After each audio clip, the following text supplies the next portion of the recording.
Bienvenue dans l'essentiel du dessous des cartes. Nous sommes le mardi 4 février et c'est aujourd'hui qu'aurait dû entrer en vigueur la guerre commerciale claironnée depuis des mois par Trump concernant le Mexique et le Canada, 25% de droits de douane annoncés, et contre la Chine, 10%. La guerre commerciale la plus bête de l'histoire, titrait déjà il y a quelques jours le Wall Street Journal, pourtant proche des républicains. Trump qui a finalement hier fait machine arrière, annonçant la suspension de ses hausses de tarifs douaniers visant ses voisins. Alors que s'est-il passé? Quelque chose qui se résume sans doute en 4 mots, le retour au réel. Sortons nos cartes. On commence par prendre la direction de New York. Voici au sud de Manhattan la célèbre Wall Street, où se situe la grande place boursière américaine. 9h30 hier, ouverture de la bourse et chute de différents indices stratégiques. Les milieux d'affaires sanctionnent déjà le déclenchement imminent de la guerre commerciale de Trump.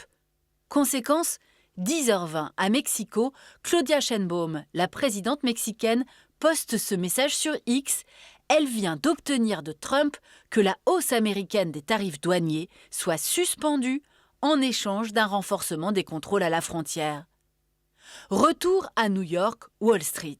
Il est 16h, heure de la clôture de la bourse, et les regards se tournent maintenant vers le Canada. À Ottawa, le Premier ministre Justin Trudeau annonce à son tour qu'en contrepartie de contrôles renforcés aux frontières, Trump vient de suspendre la hausse des taxes douanières entre les deux pays.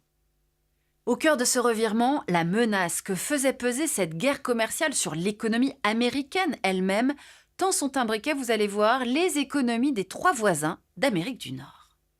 Au Mexique, voici les fameuses maquiladoras, des usines où sont assemblés des produits conçus puis vendus par des entreprises américaines situées de l'autre côté de la frontière. Intéressons-nous maintenant aux constructeurs automobiles américains qui installent leurs usines de part et d'autre de la frontière avec le Canada.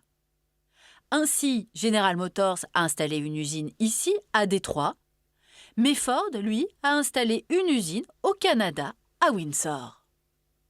Hier, le journal Les Échos a bien résumé cette interdépendance des économies d'Amérique du Nord. Les chaînes de production des pièces intermédiaires peuvent traverser jusqu'à 8 fois la frontière américaine. Difficile dans ces conditions d'être taxé à 25%. Enfin, en parallèle de ce principe de réalité économique, il y a aussi la réalité législative. Pour prendre ces mesures douanières, Trump a utilisé une loi prévue pour les situations d'urgence économique.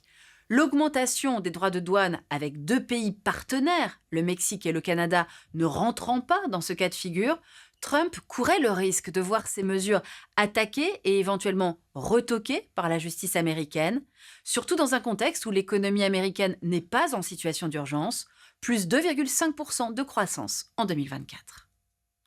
Voilà l'essentiel du dessous des cartes, c'est fini pour aujourd'hui. À bientôt.